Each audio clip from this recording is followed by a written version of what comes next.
Akashvani Devikulam spice FM.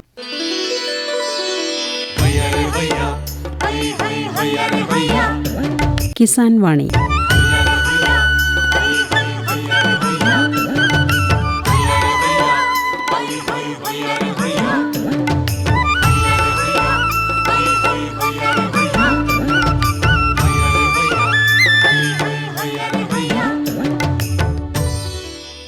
എല്ലാ ശ്രോതാക്കൾക്കും കിസാൻ വാണിയിലേക്ക് സ്വാഗതം.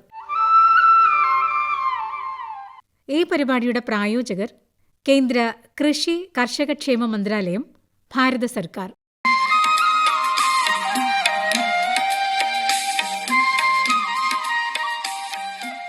പ്രിയ ശ്രോതാക്കളെ,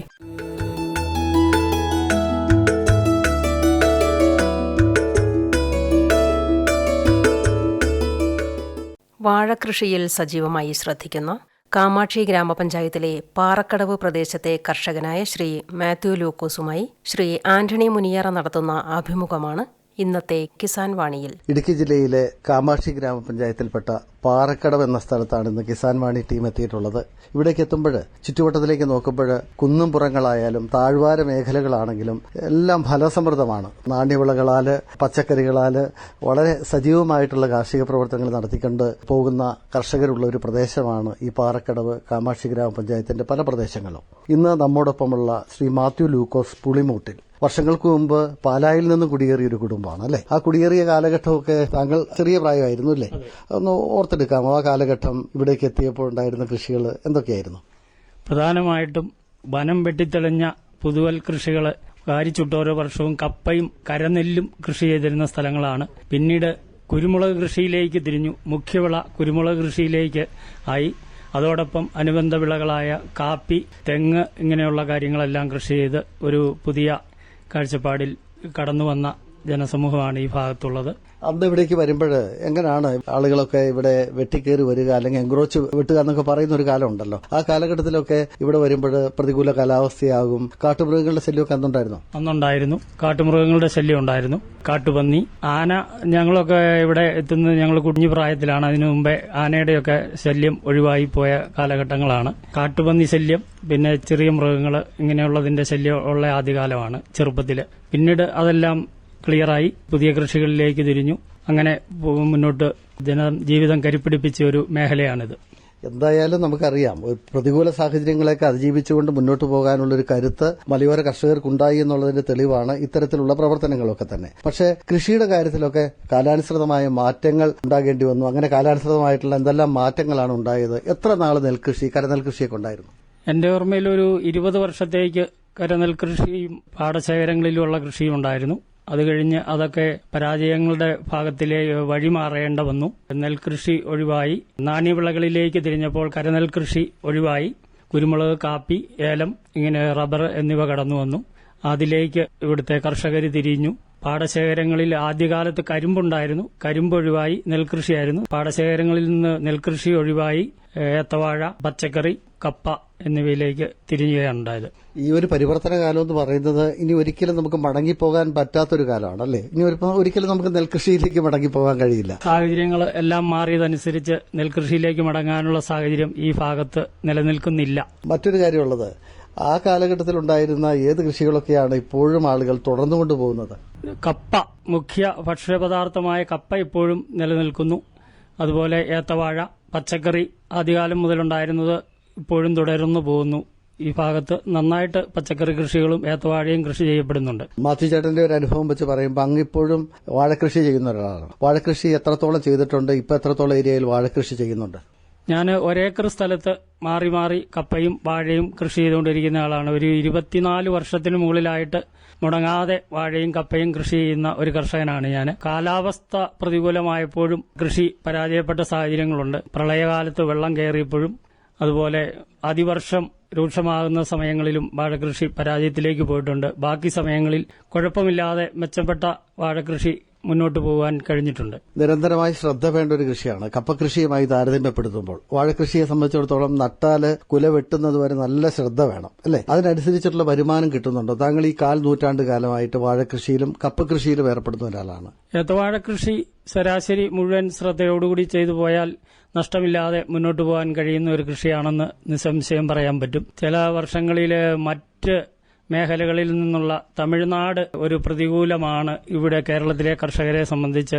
ഓണ സീസണിലും മറ്റും വൻതോതിൽ വിപണി കീഴടക്കുന്ന സാഹചര്യം മറ്റ് സംസ്ഥാനങ്ങളിലെ ഏത്തവാഴ കൊലയെത്തുമ്പോൾ നമ്മളെ സംബന്ധിച്ച് ആ വർഷങ്ങളിൽ അല്പം പരാജയത്തിലേക്ക് പോകുന്ന സാഹചര്യമാണുള്ളത്. വിപണി മറ്റ് മേഖലകളിൽ നിന്ന് കീഴടക്കി കഴിയുമ്പോൾ ഇടുക്കിയിലെ ഏത്തവാഴയുടെ വില നഷ്ടപ്പെടുന്നു. അത് മുന്നോട്ട് കൊണ്ടുപോകാൻ അല്പം ബുദ്ധിമുട്ടുള്ള ഒരു സാഹചര്യമാണ് അപ്പോഴുള്ളത്. അപ്പൊ അത്തരത്തിലുള്ള പ്രതികൂലാവസ്ഥകളൊക്കെ ഉണ്ടാവാറുണ്ടെങ്കിലും മാത്യുചേട്ടൻ ഇതെല്ലാം അതിജീവിച്ചുകൊണ്ട് മുന്നോട്ട് പോയിക്കൊണ്ടിരിക്കുന്ന ഒരാളാണ്. ഈ വാഴകൃഷിയുടെ കാര്യത്തിലാണെങ്കിലും കർഷകർ വ്യത്യസ്തമായ ചില കാഴ്ചപ്പാടുകളും വ്യത്യസ്തമായ ചില പ്രായോഗിക പ്രവർത്തനങ്ങളും അടുത്ത കാലത്തായിട്ടൊക്കെ നടത്തുന്നുണ്ട്. ഓരോ വർഷവും ഓരോ തരത്തിലുള്ള അനുഭവങ്ങളാണ് അല്ലെ. ഇപ്പോൾ ചിലയിടങ്ങളിലൊക്കെ വാഴ ചിലപ്പോൾ ഒരു ചോട്ടിൽ തന്നെ ഒരു കുഴിയിൽ തന്നെ 2 വാഴ വെക്കുന്ന രീതിയുണ്ട് അല്ലെ. വാഴ അടുപ്പിച്ചു വെക്കുന്ന രീതിയുണ്ട്. അപ്പൊ താങ്കളെ സംബന്ധിച്ചിടത്തോളം അങ്ങനെ താങ്കളുടെ ഈ 4 നൂറ്റാണ്ട് കാലത്തെ അനുഭവം കൊണ്ട് വാഴകൃഷി ലാഭകരമാക്കണമെങ്കിൽ എന്തെല്ലാം കാര്യങ്ങളാണ് ശ്രദ്ധിക്കേണ്ടത്? എത്തരത്തിലാണ് പരിപാലനം നടത്തേണ്ടത്? എങ്ങനെയാണ് നല്ല കണ്ണ് തിരഞ്ഞെടുക്കേണ്ടത്? ആ കാര്യങ്ങളൊക്കെ ഒന്ന് പറയാമോ? വാഴ കൃഷി ചെയ്യുമ്പോൾ അകലം ക്രമീകരിച്ച് ഒരു കുഴിയിൽ 2 വാഴ ഇത്തരത്തിലുള്ള പരീക്ഷണങ്ങളെല്ലാം നടത്തി നോക്കിയിട്ടുണ്ട്. ഒരു കുഴിയിൽ 2 വാഴ വെക്കുമ്പോൾ കാര്യം കൊലയുണ്ടാകും, പക്ഷെ തൂക്കത്തിന്റെ കാര്യത്തിൽ അല്പം പുറകോട്ട് പോകുന്ന സാഹചര്യമാണുള്ളത്. വിത്ത് തിരഞ്ഞെടുക്കുമ്പോൾ സാധാരണ മുൻപ് പെരുമ്പാവൂർ കാലടി പ്രദേശങ്ങളിൽ നിന്നുള്ള വിത്തുകളായിരുന്നു ഇവിടെ കിട്ടിക്കൊണ്ടിരുന്നത്. ഇവിടെ കൃഷി ചെയ്യുന്ന വിത്ത് തന്നെ ഇവിടെ ഉപയോഗിക്കുക എന്ന് പറയുന്നത് പ്രായോഗികമല്ല.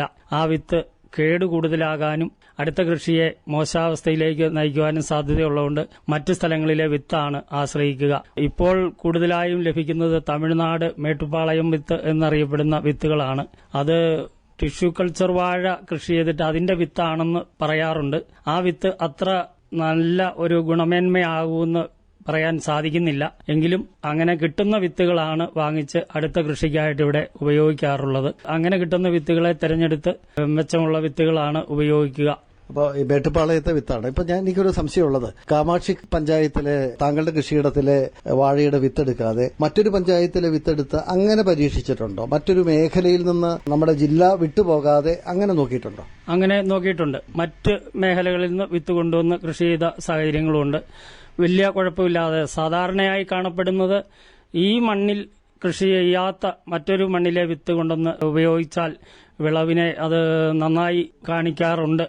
അനുഭവത്തിൽ നിന്ന് അങ്ങനെ കാണുന്നുണ്ട്. വിത്ത് തെരഞ്ഞെടുക്കുമ്പോൾ എന്താണ് ശ്രദ്ധിക്കേണ്ടത്? ആ വിത്ത് കൊണ്ടുവന്ന് എങ്ങനെയാണ് നമ്മൾ നടുന്നേക്ക് മുമ്പായിട്ട് വെക്കേണ്ടത്?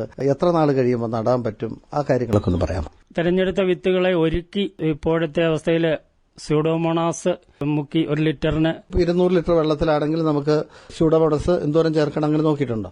അത് ശുപാർശയുള്ള ഒരു കണക്ക് തരാറുണ്ട്. അത് വെച്ച് ആ ലെവലിൽ വിത്തുകൾ മുക്കി ഒരു 10 ദിവസം 15 ദിവസത്തേക്ക് വാഴ നടാനുള്ള കുഴി ഒരുങ്ങി വരുന്ന സമയം വരെ വെച്ച് തണലിൽ വെച്ച് ഉണക്കി സൂക്ഷിക്കുകയാണ്. അത് കഴിഞ്ഞ് കുഴി ഒരുങ്ങിക്കഴിയുമ്പോൾ അത്രേ ദിവസം കൊണ്ട് വിത്ത് മുളച്ച് കൂമ്പെടുക്കുകയും അതിന് വേര് പൊട്ടുകയും ചെയ്യാറുണ്ട്. അത് നല്ല ഒരു റിസൾട്ടാണ് കാണിക്കുന്നത്. നന്നായിരിക്കും. ആ വിത്തിനെ എടുത്ത് വേര് നഷ്ടപ്പെടാതെ കുഴിയിൽ കൊണ്ടുപോയി മണ്ണുമായിട്ട് കുമ്മായം കൂട്ടിക്കലർത്തി ഒരുക്കിയിട്ടിരിക്കുന്ന കുഴിയിലേക്ക് ഈ വേര് ഒടിഞ്ഞു പോകാതെ നഷ്ടപ്പെടാതെ ആ വിത്ത് കൊണ്ടുപോയി കുഴിയിൽ വയ്ക്കുകയാണ് ചെയ്യുക. എത്രത്തോളം ആഴത്തിൽ വേണം കുഴി? കുഴി സെന്റിമീറ്റർ കണക്ക് 25 സെന്റിമീറ്റർ എന്നാണ് പറയപ്പെടുന്നത്. 6 അടി അകലം. അങ്ങനെയാണ് സാധാരണ ചെയ്യാറ്. ഇപ്പൊ നമുക്ക് കണ്ടത്തിൽ, അതായത് നമുക്ക് നെൽപ്പാടം ഉണ്ടായിരുന്ന സ്ഥലത്ത്, അതായത് സമതല മേഖലയിൽ കൃഷി ചെയ്യുന്നവരുണ്ട്, കരയിൽ വാഴകൃഷി നടത്തുന്നവരുണ്ട്. എന്ത് വ്യത്യാസമാണ് തമ്മിലുള്ളത്? കരയെ സംബന്ധിച്ച് പുതിയ സ്ഥലം, അതായത് മറ്റ് കൃഷികൾ ഒഴിവാക്കി പുതിയ സ്ഥലത്ത് കൃഷി ചെയ്താൽ വളരെ മെച്ചമായിട്ട് കരകൃഷി കാണാറുണ്ട്. പാടശേഖരങ്ങളിൽ തുടർ കൃഷിയാണെങ്കിൽ ഏത്തവാഴ കൃഷി അത്ര നന്നായിട്ട് പോകുന്നതായിട്ട് കാണുന്നില്ല. അതിന് ചേഞ്ച് ആവർത്തന കൃഷി എന്ന് പറഞ്ഞതുപോലെ ഒരു വർഷം കപ്പയിടുന്നു, പിറ്റേ വർഷം അവിടെ ഏത്തവാഴ ചെയ്യുന്നു. അങ്ങനെയാണ് ഞാൻ കൃഷി ചെയ്യാറുള്ളത്. हर जोखिम से निकल कर फसल आए, सुरक्षित हो जाए, फसल बीमा से हर किसान अब आत्मनिर्भर हो जाए। संकट के समय प्रधानमंत्री फसल बीमा योजना किसानों के लिए वरदान है। अब सूखा पड़े या बाढ़ आ जाए कोई डर नहीं, अब ओले पड़े या कीट पतंगे फसल खा जाए कोई फिक्र नहीं। क्योंकि हमने लिया है प्रधानमंत्री फसल बीमा। बुआई से फसल कटाई तक हर जोखिम का दावा, न्यूनतम प्रीमियम पर अधिकतम भुगतान का वादा। योजना से हर साल जुड़ रहे हैं 5 करोड़ से ज्यादा किसान। अब आपकी है बारी। नजदीकी कृषि कार्यालय, सहकारी समिति, बैंक शाखा, अधिकृत बीमा कंपनी या जन सेवा केंद्र में स्वेच्छा से करा सकते हैं पंजीकरण। फसल बीमा पोर्टल या फसल बीमा ऐप द्वारा भी कराया जा सकता है पंजीकरण। प्रधानमंत्री फसल बीमा योजना, आपकी फसलों का संपूर्ण सुरक्षा कवच। कृषि एवं किसान कल्याण मंत्रालय, भारत सरकार। അപ്പോൾ നമുക്ക് തുടർച്ചയായിട്ട് ഒരു ഇടത്തിൽ തന്നെ ഒരു കൃഷി തന്നെ മുന്നോട്ട് കൊണ്ടുപോകുന്നത് നല്ലതല്ല എന്നാണ് മാത്യുച്ചേട്ടൻ പറയുന്നത്. അനുഭവത്തിൽ നിന്ന് അതാണ് പറയുന്നത്. ഇനി മറ്റൊരു കാര്യമുള്ളത്, ഇപ്പോൾ നമ്മൾ കുമ്മായും ഒക്കെ കലർത്തിയ മണ്ണിൽ നമ്മൾ നട്ടു. ആദ്യ വളപ്രയോഗം എന്തായിരിക്കണം, എങ്ങനെയായിരിക്കും? ആദ്യ വളപ്രയോഗം വാഴ വിത്ത് വെക്കുന്നതിനോടൊപ്പമോ അല്ലെങ്കിൽ ഒരു വാഴ വിത്ത് വെച്ച് കഴിഞ്ഞ് ഒരു 15 ദിവസത്തിനകം അടിവളം എന്ന നിലയിൽ ചാണകപ്പൊടി അതുപോലെ എല്ലുപൊടിയോ അല്ലെങ്കിൽ റോക്ക് ഫോസ്ഫേറ്റ് ഇതാണ് സാധാരണ അടിവളമായിട്ട് ഉപയോഗിക്കുന്നത്. അത് വെച്ച് 15-20 ദിവസം വാഴ മുളച്ച് 2 ഇലയാകുന്ന പരുവത്തിൽ നന്നായിട്ട് സ്ഥലം കൊത്തി ഇളക്കി കൊടുക്കുകയാണ്. അത് പ്രധാനപ്പെട്ട ഒരു ഭാഗമാണ് വാഴകൃഷിയെ സംബന്ധിച്ച്. ആദ്യത്തെ വേരുപടലം നല്ല മണ്ണിലേക്ക് പോകുന്നതിന് ഏറ്റവും അത്യാവശ്യമായ ഒരു ഭാഗമാണ് മണ്ണ് നന്നായി കൊത്തി ഇളക്കി കൊടുക്കുക എന്നുള്ളത്. മാത്രമല്ല വേരുപടലം ബലവത്തല്ല എന്നുണ്ടെങ്കിൽ വേരുപടലത്തിൽ കേട് ബാധിച്ചാൽ നമുക്ക് ഇലയിലും കണ്ടാൽ മനസ്സിലാക്കാൻ പറ്റുമല്ലേ എന്താ ലക്ഷണം? വരുന്ന ഇല നല്ല കരുത്തുള്ള ഇലകൾ വരിക, അതേസമയം അത് അല്പം മഞ്ഞ നിറത്തോടെ അല്ലെങ്കിൽ ഇല കരിയുന്ന ഭാഗമായിട്ട് അടിവശത്ത് ഓരോ ഇലയുടെയും അഗ്രഭാഗം കരിയുന്നതായിട്ട് കാണപ്പെടുന്നു. അത് അതിന്റെ കരുത്തിനെ ബാധിക്കുന്ന ഭാഗമായിട്ട് നമുക്ക് മനസ്സിലാക്കാൻ സാധിക്കും. വേരുപുഴു ഉണ്ടാവും അല്ലെങ്കിൽ അങ്ങനെയുള്ള രോഗബാധയുണ്ടെന്ന് നമ്മൾ മനസ്സിലാക്കിയിട്ട് മുൻകരുതൽ നടപടി എടുത്തില്ലെങ്കിൽ വാഴയുടെ വളർച്ചയെ അത് പ്രതികൂലമായിട്ട് ബാധിക്കും. അതിനായിട്ട് വേപ്പിൻ പിണ്ണാക്ക് ഒന്നെങ്കിൽ വാഴ വിത്ത് വെക്കുന്ന കൂടെയോ അല്ലെങ്കിൽ വേപ്പിൻ പിണ്ണാക്ക് പൊടി രൂപത്തിൽ ഇപ്പോൾ കിട്ടാറുണ്ട്. അത് 2 ഇല വന്നു കഴിയുമ്പോൾ അതിന്റെ കവിളിലിട്ട് കൊടുക്കുകയോ ചെയ്യുകയാണ് സാധാരണ ചെയ്യാറ്. അത് വളരെ ഫലപ്രദമാണ്. അതിന്റെ കൂടെ ആവണക്കിൻ പിണ്ണാക്കും ഈ തടപ്പുഴു പോലെയുള്ള കാര്യങ്ങൾക്ക് വളരെ പ്രതിരോധമുള്ളതാണെന്ന് ബോധ്യപ്പെട്ടിട്ടുണ്ട്. അപ്പോൾ വേപ്പിൻ പിണ്ണാക്കും ആവണക്കിൻ പിണ്ണാക്കും ഈ കേട് ഒഴിവാക്കാനായിട്ട് നമുക്ക് പ്രയോഗിക്കാമെന്നാണ് മാത്യുച്ചേട്ടൻ പറയുന്നത്. അത് നമുക്ക് വർഷത്തിൽ എത്ര തവണയൊക്കെ വേണ്ടി വരും? അത് 2 തവണ, ഇടയ്ക്ക് ഒരു 3 മാസം കഴിയുമ്പോൾ വീണ്ടും വേപ്പിൻ പിണ്ണാക്കിന്റെ പൊടി കവിളിലിട്ട് കൊടുക്കുന്നതും ആവണക്കിൻ പിണ്ണാക്കിന്റെ പൊടിയും അത് ചേർത്ത് കവിളിൽ ഇട്ട് കൊടുക്കുന്നത് ഗുണപ്രദമായിട്ട് അനുഭവപ്പെട്ടിട്ടുണ്ട്. ഇനി മറ്റൊരു കാര്യമുള്ളത്, വാഴയുടെ ഒരു വിളവ് തരുന്ന ഒരു കാലയളവ് അല്ലെങ്കിൽ ഒരു വാഴ നമ്മൾ നട്ടാൽ അത് വിളവെടുക്കുന്ന ഒരു കാലയളവ് എന്ന് പറയുന്നത് എത്ര മാസമാണ്? ഹൈറേഞ്ചിനെ സംബന്ധിച്ച് നാട്ടിൻപുറത്തെ അപേക്ഷിച്ച് വാഴയുടെ വിളവെടുപ്പ് കാലം കൂടുതലാണ്. ഇവിടെ 7-ാം മാസത്തിൽ കൊല വിരിയുക എന്നുള്ളൊരു കണക്കുണ്ടെങ്കിലും 7-8 മാസം കൊണ്ട് നമ്മുടെ ഈ മേഖലയിൽ അത് കാലാവസ്ഥ, തണുപ്പ് ഇങ്ങനെയുള്ള കാര്യങ്ങളുള്ളതുകൊണ്ടാകാം 7-8 മാസം കൊണ്ടേ കൊല വരാറുള്ളൂ. അത് 11-12-ാം മാസത്തിലെ പൂർണ്ണ വളർച്ചയെത്തി അതിന്റെ ഫലം എടുക്കാൻ സാധിക്കുന്ന ഒരവസ്ഥ ഈ പ്രദേശങ്ങളിലുള്ളൂ. ഒരു കലണ്ടർ ഇയർ പൂർണ്ണമായിട്ട് വേണം അല്ലേ? നട്ട് കഴിഞ്ഞു കഴിഞ്ഞാൽ 12 മാസം കൊണ്ടേ നമുക്ക് വിളവെടുക്കാനായിട്ട് പറ്റുള്ളൂ. ഇതാണ് വാഴയുടെ പ്രത്യേകത. ഇനി എല്ലാ കർഷകരും വല്ലാത്ത ആശങ്കയോടുകൂടി കാലാവസ്ഥയിലെ മാറ്റം, കനത്ത മഴ, കാറ്റ് വല്ലാതെ പേടിക്കുന്നത്, വാഴ കർഷകർ ഏറ്റവും കൂടുതൽ പേടിക്കുന്ന ഒരു കാര്യമാണ്. എന്നാണ് നമ്മൾ താങ്ങ് കൊടുക്കേണ്ടത്, മുട്ട് കൊടുക്കേണ്ടത്, അല്ലെങ്കിൽ വാഴ മറിഞ്ഞു പോകാതെയുള്ള പരിപാലനം എന്നാണ് കൊടുക്കേണ്ടത്? ആഗസ്റ്റ് സെപ്റ്റംബർ മാസങ്ങളിൽ കൃഷി ചെയ്യുന്ന വാഴ കുല വരുന്നത് സാധാരണ ഫെബ്രുവരി മാർച്ച് മാസങ്ങളിലാണ്. മാർച്ച് മാസത്തിലാണ് സാധാരണ ഇതുവരെ ഉണ്ടായിരുന്ന കാലഘട്ടങ്ങളിൽ പ്രതികൂലമായിട്ടൊരു വേനൽ മഴ ആരംഭിക്കുന്നത്, കാറ്റോടുകൂടിയ വേനൽ മഴ. അപ്പോൾ കൊല വരുന്ന ആ സമയത്താണ് പെട്ടെന്നുണ്ടാകുന്ന കാറ്റ് ശരിക്കും വാഴയെ ബാധിക്കുന്ന സമയങ്ങളിൽ കൊല വന്നതിന് ശേഷമേ വാഴ വലിച്ച് കെട്ടുക എന്നുള്ള രീതിയാണ് ഇവിടെ ഇപ്പോൾ തുടർന്നു പോരുന്നത്. ഊന്നുകൊടുത്ത് കെട്ടുകയല്ല, പ്ലാസ്റ്റിക് വള്ളി ഉപയോഗിച്ച് വലിച്ചു കെട്ടുന്ന രീതിയാണ്. കഴിഞ്ഞ പ്രാവശ്യം മുതൽ കൃഷിഭവൻ കൃഷി ഓഫീസറുടെ ഒരു നിർദ്ദേശമനുസരിച്ച് അടുത്ത വാഴയുടെ നടുഭാഗത്തേക്ക് വലിച്ചു കെട്ടുന്ന ഒരു രീതി അദ്ദേഹം പരിചയപ്പെടുത്തി തരികയുണ്ടായി. അത് വളരെ വിജയപ്രദമാണെന്ന് അനുഭവത്തിലൂടെ ബോധ്യപ്പെട്ടു. സാധാരണ ചെയ്തുകൊണ്ടിരുന്നത് വാഴ 2 വാഴയുടെ ഇപ്പുറത്ത് അടുത്ത വാഴയുടെ ചുവട്ടിൽ കൊണ്ട് കെട്ടുക എന്നുള്ള രീതിയാണ് ചെയ്തുകൊണ്ടിരുന്നത്. ഇത് വള്ളി വാങ്ങിക്കുന്നതിലെ ചെലവ് കുറയ്ക്കുന്നുണ്ട്. അടുത്ത വാഴയുടെ നടുഭാഗത്ത് കെട്ടുക എന്നുള്ളത് നന്നായി അനുഭവത്തിൽ ഈ വർഷം അത് ഫലപ്രദമായിട്ട് കാണപ്പെട്ടു. വള്ളി ഉപയോഗിക്കുന്നതിന് ചെലവ് കുറവുണ്ട്. അടുത്ത വാഴയുടെ മധ്യഭാഗത്ത് നല്ല ബലമായിട്ട് അവിടെ കെട്ടി നിർത്താൻ സാധിക്കും. വാഴയ്ക്ക് താങ്ങ് ശക്തിപ്പെട്ട് കിട്ടുന്ന അനുഭവം ഈ വർഷം അത് പരീക്ഷിച്ച് ബോധ്യപ്പെട്ടിട്ടുണ്ട്.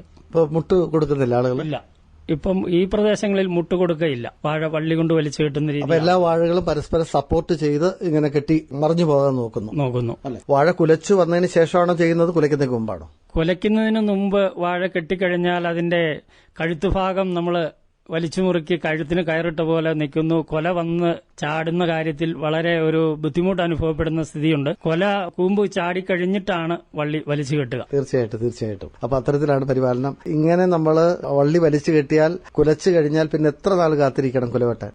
കുലച്ചു കഴിഞ്ഞാൽ 3 മാസമാണ് ഇവിടുത്തെ കണക്ക്. കൊല പൂർണ്ണ വളർച്ചയെത്തി മൂപ്പത്തി വരുന്നത് 3 മാസം കൊണ്ടാണ്. ഈ വാഴയുടെ വളപ്രയോഗം ഏതാണ്ട് കൊലയ്ക്കുന്നത് വരെയാണ്, അതിനുശേഷം കാര്യമായ വളപ്രയോഗം ഇല്ല എന്ന് പറഞ്ഞു കേട്ടിട്ടുണ്ട്. എങ്ങനെയാണ്? കൊലയ്ക്കുന്നതിന് ശേഷം വളപ്രയോഗം ചെയ്യാറില്ല. ചുരുക്കം ചിലര് ചെയ്യുന്നു എന്ന് പറയുന്നത് കേട്ടിട്ടുണ്ട്. പെട്ടെന്ന് ഉരുണ്ട് വണ്ണം വെച്ച് കിട്ടാൻ ഹോർമോൺ പ്രയോഗങ്ങളോ ഒക്കെ ഉള്ളതായിട്ട് കേൾക്കുന്നുണ്ട്. പക്ഷേ ഞാൻ സാധാരണ അത് ചെയ്യാറില്ല. കൊലച്ചു കഴിഞ്ഞാൽ വളപ്രയോഗം നിർത്തുകയാണ് പതിവ്. മാത്യു ചേട്ടന്റെ വാഴകൃഷിയിൽ നല്ല ഒരു അനുഭവം തന്ന ഒരു കാലം ഏതാണ്? നല്ലതുപോലെ കുല, എത്രത്തോളം തൂക്കമുള്ള കുല വരെ ഉൽപ്പാദിപ്പിക്കാൻ പറ്റിയിട്ടുണ്ട്? ശരാശരി 14-15 കിലോ വരെയുള്ള കുല ലഭിച്ച സമയമുണ്ട്. കാലാവസ്ഥ അനുകൂലവും വേനൽ സമയങ്ങളിൽ വെള്ളം ഒഴിക്കുക എന്നുള്ളത് വളരെ പ്രധാനപ്പെട്ടതാണ്. സമൃദ്ധമായിട്ട് വെള്ളം ഒഴിക്കാൻ സാധിക്കുന്ന കാലഘട്ടത്തിലും അത് അനുഭവം നന്നായി കിട്ടിയ സമയമുണ്ട്. ശരാശരി നമുക്കൊരു കൊല അതിന്റെ ഉൽപാദന ചെലവ് എല്ലാം വെച്ച് നോക്കുമ്പോൾ ഒരു 500 രൂപ കിട്ടിയാൽ ലാഭകരമാകുമോ? ഇപ്പോൾ 500 രൂപ കിട്ടിയാൽ ലാഭം മുതൽ കഴിഞ്ഞ് അല്പം എന്തെങ്കിലും കിട്ടും എന്നുള്ള ഒരവസ്ഥയേ ഉള്ളൂ. അതിന് മുകളിലേക്ക് കിട്ടിയാലാണ് നമുക്ക് ലാഭകരമാവുള്ളൂ. ഇപ്പോഴത്തെ ഒരു സാഹചര്യത്തിലെ വിലയൊക്കെ എങ്ങനെയാണ്? ഈ വർഷം വില അത്ര മെച്ചപ്പെട്ട വർഷമെന്ന് പറയാൻ പറ്റില്ല. ചുരുക്കം ദിവസങ്ങളിലേക്ക് 50 രൂപ വരെ ഉണ്ടായിരുന്നു. ബാക്കിയെല്ലാം അതിന് കീഴോട്ടാണ്. ഓണസമയമാണ് ഇവിടുത്തെ ഒരു വിളവെടുപ്പ് സമയം. അപ്പോൾ നമുക്ക് 50 രൂപയിൽ മുകളിൽ കിട്ടിയാലാണ് നമുക്ക് ലാഭകരം. 50-ൽ താഴെ പോയി കഴിഞ്ഞ് കഴിഞ്ഞാൽ കർഷകന് പിടിച്ചു നിൽക്കാൻ പറ്റില്ല. എല്ലാ വാഴക്കൊലയും 15 കിലോ ഉണ്ടാവണമെന്നില്ലല്ലോ. ചിലപ്പോൾ 10 കിലോ 12 കിലോ ഒക്കെ ഉള്ള കൊലകളുണ്ടാവും. എന്തായാലും വാഴകൃഷിയിൽ അങ്ങയുടെ അനുഭവങ്ങൾ തീർച്ചയായിട്ടും വലിയ വിലപ്പെട്ട അനുഭവങ്ങളാണ്. വീട്ടിലാരൊക്കെയുണ്ട്? വീട്ടിൽ ഇപ്പോൾ ഭാര്യ മാത്രമേ ഉള്ളൂ. ഭാര്യയും 2 മക്കളുമാണ്. 2 ആൺമക്കൾ. മക്കളെന്ത് ചെയ്യുന്നു? മക്കള് പഠനവും ജോലിയൊക്കെ ആയിട്ട് മറ്റു സ്ഥലങ്ങളിലാണ്. എന്തായാലും കാർഷിക രംഗത്ത് മനസ്സർപ്പിച്ച് പ്രവർത്തിക്കുന്ന, പാലായിൽ നിന്ന് ഹൈറേഞ്ചിലേക്ക് വന്ന് കാർഷിക പ്രവർത്തനങ്ങളിൽ വളരെ സജീവമായി മുന്നോട്ട് പോകുന്ന ഒരു മാതൃകാ കർഷകനാണ് മാത്യു ലൂക്കോസ് പുളിമൂട്ടിൽ. കാമാക്ഷി ഗ്രാമപഞ്ചായത്തിലെ പാറക്കടവ് എന്ന സ്ഥലത്താണ് അദ്ദേഹത്തിന്റെ കാർഷിക പ്രവർത്തനങ്ങൾ. ഇത്രയും കാര്യങ്ങൾ ശ്രോതാക്കളുമായി പങ്കുവച്ചതിന് നന്ദി. വാഴകൃഷിയിൽ സജീവമായി ശ്രദ്ധിക്കുന്ന കാമാക്ഷി ഗ്രാമപഞ്ചായത്തിലെ പാറക്കടവ് പ്രദേശത്തെ കർഷകനായ മാത്യു ലൂക്കോസുമായി ഇതുവരെ സംസാരിച്ചത് ആന്റണി മുനിയറ.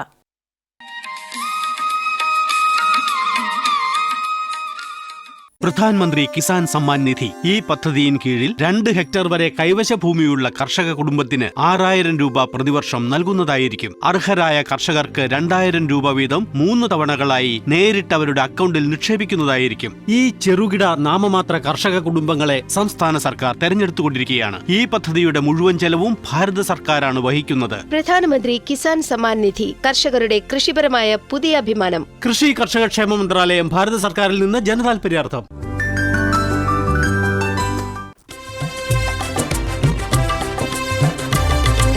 സഹകരണത്തിൻ ബലത്തിൽ വികാസത്തിനു ചുവടുവയ്ക്കാം.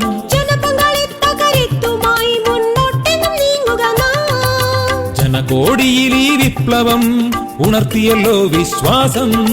നാം ഒത്തുചേർന്ന വികാസത്തിനെ പതാക പറത്തിടാം. സഹകരണം നമ്മുടെ വികാസത്തിൻ പ്രതീകം.